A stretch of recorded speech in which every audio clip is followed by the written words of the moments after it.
Hi guys, and welcome back to Marie's Acrylic and Gel Nails. Sorry about the interruption that we had on sanitisation, but you all get the general gist. So now we're moving on to something else that's just as important as sanitisation, which is, sorry about the wonky camera, but it's a safety in the salon. Today anyone can have beautiful nails thanks to the advances of chemistry and the scientific and the artistry talents of nail technicians. We can make short nails, long nails, strong. We can turn anyone's nails into an art of work. Most nail technicians are skilled in services such as nail tips, nail wraps, acrylic nails, gel nails, sculptures, stilettos, edge stilettos, pipeline nails. The list is endless. For each of us, these services will use high-tech chemicals that can be harmful to both you and to your clients. None of these products you use every day as a nail technician need to harm your health, but all of them can. We will be learning some step-by-step procedures to give your clients advanced nail services, but first we want to look at some basic rules for chemical safety and wise use. So if you use advanced nail services when your manicure table is full of chemicals, which include, your nail polish remover, they both contain solvents, liquids, powders for acrylic nails, primer for acrylic nails, gel nail supplies, both for cured and non-cured gels, adhesive dryers or gel activators, and glue for fabric wraps. You shouldn't be afraid of these chemicals. Exposure to them won't hurt you, but overexposure is dangerous and you need to avoid it. I'm going to sit down, guys, sorry about that. How can you tell if you've been overexposed? Your body will give you signs. The most common early warning signs of overexposure to nail chemicals include lightheadedness, insomnia, runny nose, sore or dry throat, watery eyes, tingling toes, tiredness all day, irritability, sluggishness, and breathing problems. So, manufacturers, for the most part, do a good job of making products as safe as possible, but they can only do so much. Many of their positive efforts can be undone by a single careless act by a nail technician. So it's up to you to learn about your chemicals and products and how to handle them safely. Now, even if you're at home, you need to learn about your products. You need to learn how to store them safely. Even if it's a hobby, most of you I've seen, I know you have young children at home, so this is hugely important to you. Do not disregard this at all. One excellent way to learn about the potential hazards and proper handling and signs of overexposure for any product is reading the MSD sheet, which is called breaking it down, M stands for Material Safety Data Sheet. So what is an MSDS sheet? In the United States and Australia, the governments require the product manufacturers to make material safety data sheets available to the people who work with their products. Each MSDS contains 12 basic information. There are no standards forms for the manufacturers to use in writing MSDSs, but the following information must be included. Identity of the chemicals present and physical and chemical hazards. This information may not be very specific if manufacturers have received an exemption because of trade secrets or provisions. Number 2, physical and chemical characteristics. This section will include the product's flash points, the temperature at which the liquid will give up enough to be flammable vapor or to ignite. Physical hazards, how the product reacts with other chemicals, potentially for explosion or fire hazards. Health hazards, general signs, symptoms of illnesses that might be caused by this product, existing medical conditions that might be aggravated by this product. Primary routes of entry into the body, how the chemical usually enters your body. Permissible exposure limits, recommended limits to prevent overexposure. And that was Taylor walking through. She's just been in the bedroom playing kittens. Carcinogenic agents of chemicals, information about whether the product can cause cancer or not. Precautions and handling procedures, how to handle the product safely and what to do if it leaks or spills. Control and protection measures, how to protect yourself, your clients against the hazards of the product. Suggested ventilation, glove use, safety glass use, protective clothing use and protective equipment. 10. Emergency and first aid procedures on how to handle accidents while using the product. 11. Preparation date, when was the MSDS was prepared and updated or changed. And 12.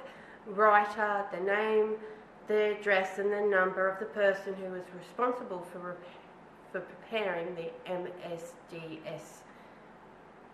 How can you get these sheets? Contact your local distributor of the beauty supplies that you are buying. They, by law, have to supply you with these MSDS if you ask for them and you're buying the products from them. Although MSDSs will provide you with specific information about any product you're using, there is some general information you should always know.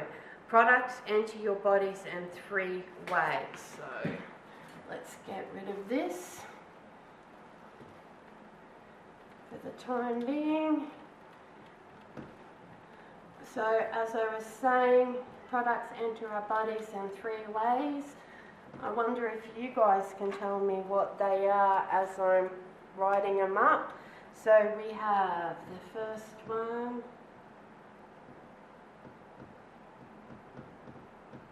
is inhalation. So what we breathe in. The next one is skin contact. So what is absorbed through our skin. And lastly is ingestion, which is eating, swallowing, blah blah blah. But products don't have to enter your body to cause you harm. Some are flammable, some others can cause serious damage if they splash or fly into your eyes. For a few examples of potential health and safety problems, solvents and primers can cause serious injury if they come into contact with your eyes. Each time you sit down to do nails, you could lose your vision if you're not extremely careful. It is unhealthy to breathe in the dust created from filing acrylic nails, vapours from acrylic products, solvents and primers. Nail polishes and nail removers are extremely flammable. Etching primers are extremely corrosive to the skin. Wrap glues, acrylic liquids, gels and solvents dry your skin and cause it to crack and peel. Chemicals can enter your body through this broken skin. So how do you protect yourself and your clients? So let's talk about that, because it is your responsibility, whether you work from home, whatever, safety is paramount. So first off, how to protect everybody. The biggest one, the most important one, is ventilate. Open windows, open doors, the little nail dust, I can't think of the names, but ventilation. So work in ventilated salons, it's most important. Ventilation systems remove vapours from the buildings instead of just circulating around the salon. This means that systems have to be ventilated to the outside. Ventilated manicure tables are somewhat effective, but charcoal filters up to every 20 hours. If the filters aren't changed, the ventilated tables are no longer doing the jobs. So you need to also avoid spraying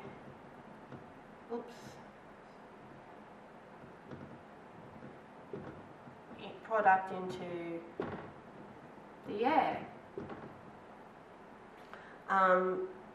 It's an easier way to keep vapours out of the air.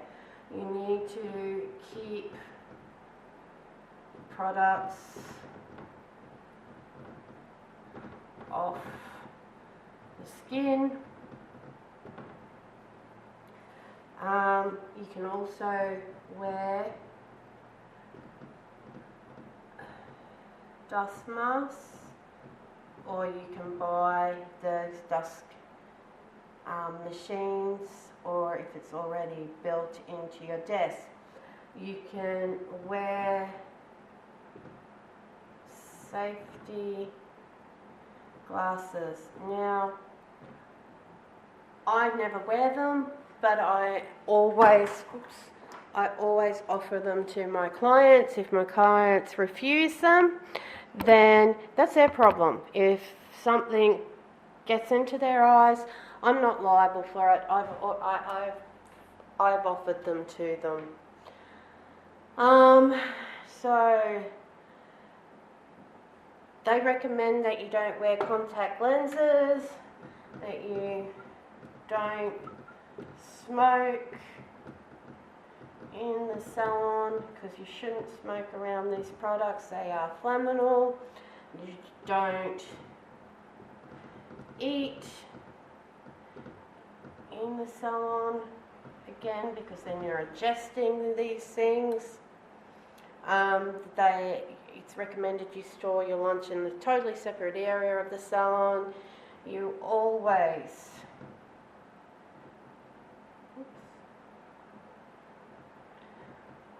wash your hands when you're done eating, before you start working on someone.